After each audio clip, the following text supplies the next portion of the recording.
Hello guys, welcome to my YouTube channel, and my name is Chema Frances and I am the founder of Kisha Immigration. This is brought to you by Kisha Immigration, and Kisha Immigration is an immigration firm based in Calgary, Alberta, Canada. We help our clients relocate to different countries across the world.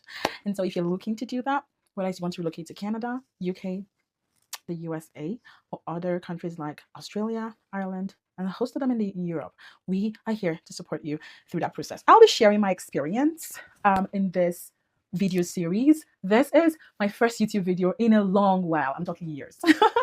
And so as much as we have the podcast going on, if you're not aware, you haven't checked it out, check it out. It's called Your Global Access Unlocked on our YouTube channel, and we interview guests there and they share their immigration stories. So we're just sharing immigration court stories across the world. This space is for you to hear my personal immigration story, my advice on immigration, depending on the country or the pathway you're looking at, and also sharing real life case studies that you can learn from. In addition to that, we will also be sharing real life court cases that have been tried and judgment passed on different immigration cases, especially in Canada.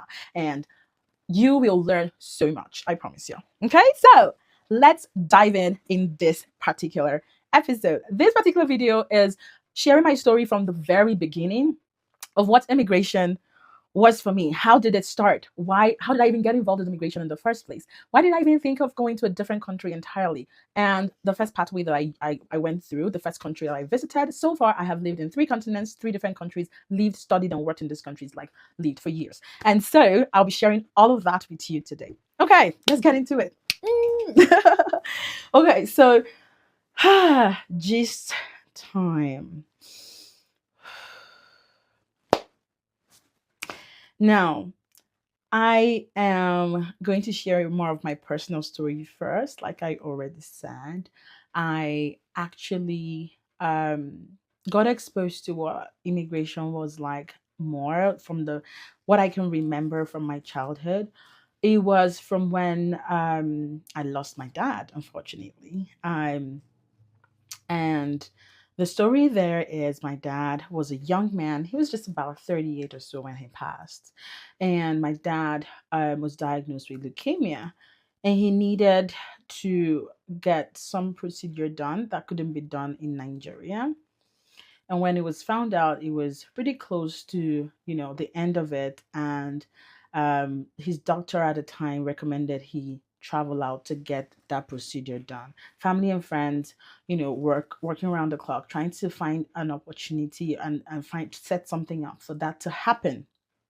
And so, unfortunately, certain things happened, and it just didn't work out. And what exactly happened? According to the story I heard, I was really young when it happened.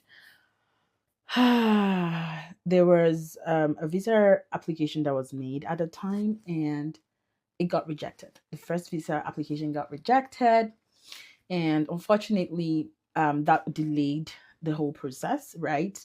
And they had to apply again, and at the second time, it got approved, and traveling date was set, tickets were bought, everything was booked, and what do you know? He didn't make that trip, and he passed. Now, on the other hand, around the same time, I was told, the way the story goes, that my mom had a cousin on her side that had a similar situation going on, and around similar same age group kind of situation. From my understanding, mom's cousin was able to travel abroad to get that medical attention that he needed, and last I spoke with my mom, in fact, one of the recent times that I was with my mom, I was with her when a call from him came in. He's still alive, and he got healed from that, and he's still alive. Now, I'm saying this, out of what I was told, because I was a young child when all of this happened, and so I don't even know the intricacies of who was, if it was even if it was the same sickness, how far along was it for both of them, and if it was something that could have been redeemed for my dad. But the one thing that I just kept wondering growing up was, if he had access to a system like this. I live in Canada, right? And I have access to free healthcare. And I wonder what would have happened if money was not a problem. Money wasn't a problem in his situation, but if it was in a different location and if he had access to better healthcare, I just wonder if he could get health the healthcare intervention that he needed at the time he needed it. The question has always been, would he still be alive today? And so I grew up as a young girl before I even turned 10 years old, knowing that I was not going to let that happen to me. I was going to find a way to change that situation. Of course, at the time, to be honest, I didn't even know if there was a country called Canada, right? But I knew that there was a difference between healthcare at home and healthcare in some other countries abroad, in top countries abroad. And I knew that, having access to that could literally be a do or die situation. It could be a live or die situation. And so as I grew and got into my teen years, I kept hoping and praying for one day um, to have that opportunity to leave Nigeria for the first time, where because I'm originally Nigerian. I don't think I mentioned that earlier, but for those that are probably not aware of that, I'm originally Nigerian. My name is Chima Frances, right? And so I I wonder what situation would have been if I lived abroad. And so, I held on to that dream for a really long time. Since I was a child, I held on to that dream. As I grew up and I got to know more about my dad's story, I held on to that dream. And even though when I finished high school, which back home is called secondary school, I got into university back in Nigeria as well. And when I was in school, there was this strike going on. It's called ASU strike back home. The bottom line was students were back at home. I was supposed to be in school, but I was not because of the strike. And a friend of mine, shout out to Chinwe, reached out to me and told me, oh, she's going to be traveling abroad because her sister is in Malaysia and she's going to go meet her in Malaysia to study. And it felt like, she was like, you want to try it out? I was interested. I was like, why not? And long story short, I start the process. I tell my mom about it. She wasn't so thrilled because she's like, I don't have the money right now. That's too much. And at that point, my immediate younger sister was coming on board to go into university, and this is a single mom. It was just me and my younger sister, and it was at that point, there are other younger ones, but she had two kids going into university. She was just a lecturer in UNN, Enugu campus to be precise, and anyone that knows how poorly paid lecturers are would it would look like a far-fetched thing. Like how is she gonna afford the fees if it's not like based on scholarship or something, right? And so she's like, not happening. Now, if you want to hear the rest of the story, you would have to tune into the podcast where I interviewed my sister, who was like my first. For this video not to be incredibly long, she was my first immigration client at the time, and that was how I more or less tried to convince my mom, but it wasn't just working. And we went into a place of prayer, my sister and I. I was praying midnight. She was praying during the day. She was doing stuff like carrying the bags and like she's going to Malaysia in faith. And my mom would just be laughing at her. My mom was like, I have to have, the only thing that's going to make this happen is if I have my job permanent, because at that time she had gone on sabbatical leave to work at the Nigerian Stock Exchange. And she's like, if this job becomes permanent, maybe I'll be able to afford it. But until then, no. And so we prayed for that. And she ended up getting that job permanent. She ended up being able to like keep to her promise. Like literally the day she agreed for that to happen was early morning. I just finished praying all night. As a young girl, I was still a teenager. I had prayed all night. And I had told God, you have to make this happen. I don't want to be at home anymore because of the strike. I don't even mind going to start afresh, because my mom's condition was like, okay, if you're going to go, you're going to have to leave school and start afresh. It wasn't a huge, like, it wasn't something I loved to have to throw away like almost 3 years of my life. I had the time to go start afresh, but I didn't mind, because if that was going to get me closer to the dream I had of living abroad, I was going to jump on it, and long story short, that particular night, I prayed all night, woke on my way to morning mass service, like that early morning. I get a call from my sister. My sister is like, mom just agreed to like go ahead and pay for us to travel abroad. Because at that point, I've gotten admission for my sister and I, even though she said she didn't have the money. I was like, okay, it's not going to cost us anything to apply for the admission. I had done the admission for my sister and I, and it was just a case of like visa application. Should I have money, pay school fees and go? And so I was preparing, even though it didn't look like it was possible. And so when the time came and she agreed, I remember my sister telling me, Mamas agreed. And then I was like, oh my goodness, thank God. I've been praying all night for this. And my sister goes back, she's like, haha, Chuma has been praying all night for you. My mom was like, what? Don't pray all night for me. No, no, no. Next time, if it's not serious, let me know. I couldn't sleep all night. Like the a bigger version of this story, a longer version of it is in the podcast I had with my sister, the very first podcast. So you can just check that out. But that was just for me as a young child, a testament, a proof that God answers prayers, right? And so moving on, that happened. My sister and I relocated to study in Malaysia. It was a UK affiliated school, and so looking back at it, that was my first immigration experience. Leaving Nigeria for the first time, leaving my home country for the first time, going to a whole different continent, Asia, going to a whole different country that spoke a different language. The good thing was I had a similar weather, but it was starting afresh. The A's started from 90 instead of 70 of what I was used to in the University of Nigeria.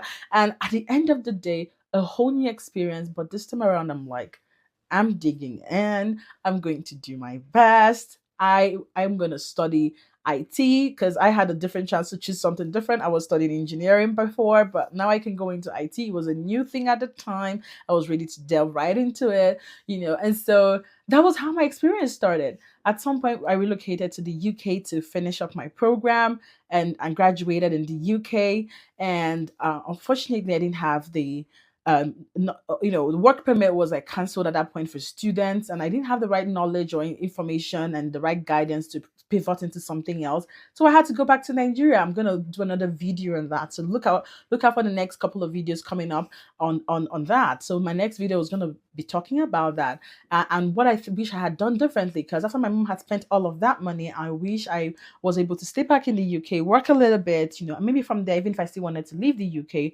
at least not have to go back to Nigeria. But it's fine. It's my home country. I went back. And this I'm talking about, this happened over 10 years ago, right? Go back to to Nigeria. And from there, I'm like, I'm going to leave this country again. I'm going to figure it out to leave this country again. It took me about 4 years after that to figure out a way to go because I wanted to leave as a student again. I wanted to come do my master's. And this time around, people had told me about Canada. Some of my old classmates had told me that they went from Malaysia to Canada instead of the UK. And it was so great in Canada. And Canada had pathways for students to become PR. And it was a bit more, it would be easier at that time. And so for me, it was like, maybe I should consider, going to Canada as a master's student, getting some kind of scholarship, because at that point, like, no one was going to sponsor me the second time. I had to figure it out this time around. And so I'm so glad that I was able to figure that out. God sent the right information, the resources, the funds. And so when you hear me say things like, do not worry, what you just have to do is to decide what it is you want. Start making efforts towards it, no matter how long it takes. Every single year for me, it's like, this year I'm gonna have a white Christmas. And even if it didn't happen the following year, I'm like, you know what? It's gonna happen this year. I did that from 2012 to 2018. And in 2018, I had my first white Christmas, right? 2016, another friend introduced me to a way to get permanent residency. Because at that point, I had mentioned to a few friends close to me that, I'm looking to go to Canada and do a master's. And I was getting admissions, I wasn't getting scholarships I wanted. And I had even secured some admissions. I wasn't getting the funding or support that I needed from anyone at the time. And so when the opportunity for permanent residency came up, meaning that I could stay there as a permanent resident, you mean I wouldn't even not even work permit, like permanent resident. That's the highest status that a foreigner can hold in Canada. And you mean if I go there, I could work full time and I can still study, and the government could even fund the study, or they could give me grants and all whatnot. If I still wanted to do my master's, it was a no-brainer. I mean, you're talking about free healthcare, you're talking about maternity leave, paid maternity leave, you're talking about free education for my kids. Like, the quality of life, the list was so good to pass up. And so I'm like, okay, sign me up, show me what I have to do. And so I started the PR process at the time. The express entry system had just opened up in 2015. I was hearing about it in 2016. And so at the time I heard about it, a lot of people in Nigeria did not really know what it was. Almost everybody, not everybody I talked to about it did not know what it was, except the person that introduced it to me. And so I started helping friends and family for free, colleagues for free. And I did that from 2016 up until 2021 when I decided to start it up as a company and get licensed and get educated in it and understand Canadian immigration law. And, along all those lines, I was also helping people for other countries as well and helping them get admissions and helping them get study visas, their work visas, their permanent residency, And so that was how the journey literally started. It came from a place of pain.